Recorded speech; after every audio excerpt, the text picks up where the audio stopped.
Question number 16, if P X इतना and G X इतना, show करना है कि that G X is not a factor of P X. आपको ये शो करना है कि जी एक्स इसका फैक्टर नहीं है। कैसे करोगे? आप इससे इसे डिवाइड करोगे और आपका रिमाइंडर जीरो के इक्वल नहीं आएगा। अगर जीरो के इक्वल नहीं आया तो आप कह दोगे कि हाँ ये फैक्टर नहीं है। ठीक है, बिल्कुल सेम ये क्वेश्चन 15 जैसा है, और 15 में पूरा बढ़िया से मैंने बेसिक्स बता रखे हैं। अगर ये नहीं समझ में आ रहा है आपको तो आपको 15 क्वेश्चन नहीं आ रहा होगा। ठीक है, तो 15 वाले जैसा ही है सेम। फिलहाल मैं यहाँ सॉल्व करता हूँ, आप इसको ध्यान से देखिए। देखिए, लिखिए when T x is divided by, किससे डिवाइड करना है? 2x+1 से, देन रिमाइंडर इज। तो रिमाइंडर कैसे मिलेगा आपको? ऐसे मिलेगा कि आप रफ में जी एक्स को जीरो के इक्वल रख के देखो।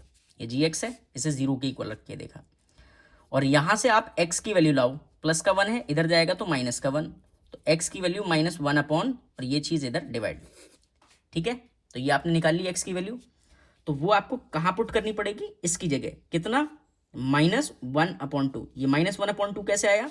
जी एक्स को जीरो के इक्वल रख के निकाला है। ठीक है, तो अगर आप इसमें पी एक्स में -1/2 पुट कर देंगे तो आपको रिमाइंडर मिलेगा।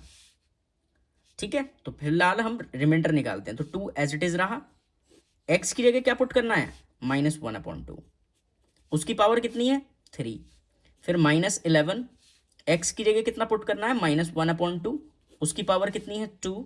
फिर -4। फिर क्या है? एक्स, यानी कि -1/2, और फिर कितना है? प्लस का 5। आपको ये सॉल्व करना है। तो इक्वल ऐसे ही रहा, 2 भी एज इट इज रहा। अब देखो इसे सॉल्व करना है। क्या है? -1/2 की पावर कितना है? 3, यानी कि इसको 3 बार लिखेंगे। ठीक है, तो क्या आएगा? 1 की मल्टीप्लाई 1 1 जा 1, तो 1 ही आया। 2 2 जा 4 2 जा 8, 8 आया। और ऑड माइनस है, मतलब 3 माइनस है, इसलिए माइनस का। तो कितना आएगा? -1/8। ठीक है, फिर माइनस, फिर 11 एज इट इज। अब देखो इसकी पावर 2 है तो प्लस का आएगा आंसर, क्योंकि माइनस माइनस प्लस हो जाएगा, 2 बार लिखोगे। और 1 का स्क्वायर करोगे 1, और 2 का करोगे तो 4।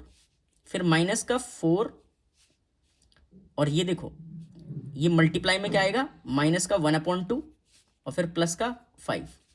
देखो 2 से ये 2 टाइम्स कैंसिल हो रहा है। ठीक है, अच्छा देखो फिलहाल इसको भी देखते हैं। 2 से ये 4 टाइम्स कैंसिल, तो क्या आएगा? माइनस का 1/4। फिर माइनस 11 की इससे करोगे 1 से, तो 11/4। फिर माइनस, फिर देखो -2 की -1 से करोगे तो क्या आएगा? प्लस का 2, और फिर प्लस का 5। ठीक है, -2 और -1, -2 की -1 से करोगे तो 2 1 2, तो प्लस का आएगा माइनस माइनस। ठीक है, थोड़ा और सॉल्व कर लो इसको। तो माइनस का 1/4, माइनस का 11/4, और 2 और 5 कितना हुआ? 7। ये देखो ये एज इट इज सॉल्व हो जाएंगे। कैसे?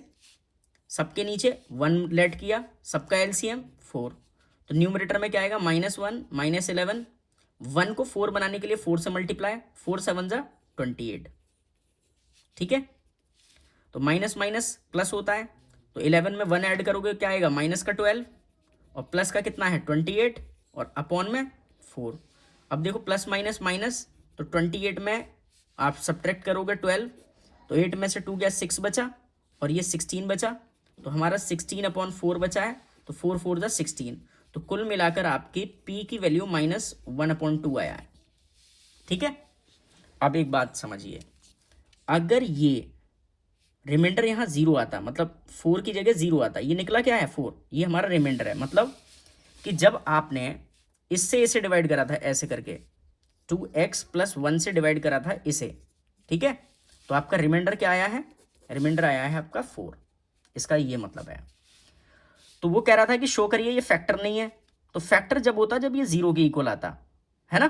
तो हमने देखा कि हमारा रिमाइंडर बच रहा है, इसलिए आप क्या कहोगे कि जी एक्स, क्वेश्चन में से लिखना, ये पूरी लाइन में क्वेश्चन से देखकर लिख रहा हूं, not a factor of P x. यही हमारा आंसर है। अगर ये चीज़ सॉल्व करके 0 आ जाती तो हमारा फैक्टर हो जाता, फिलहाल आई नहीं है इसलिए नॉट लगाना पड़ेगा। अगर ये p माइनस 1/2 की वैल्यू 0 आती तो हम कहते हैं gx is a factor of px। I hope आपको अच्छे से एक्सरसाइज समझ में आई होगी। चलते हैं हम नेक्स्ट एक्सरसाइज पर।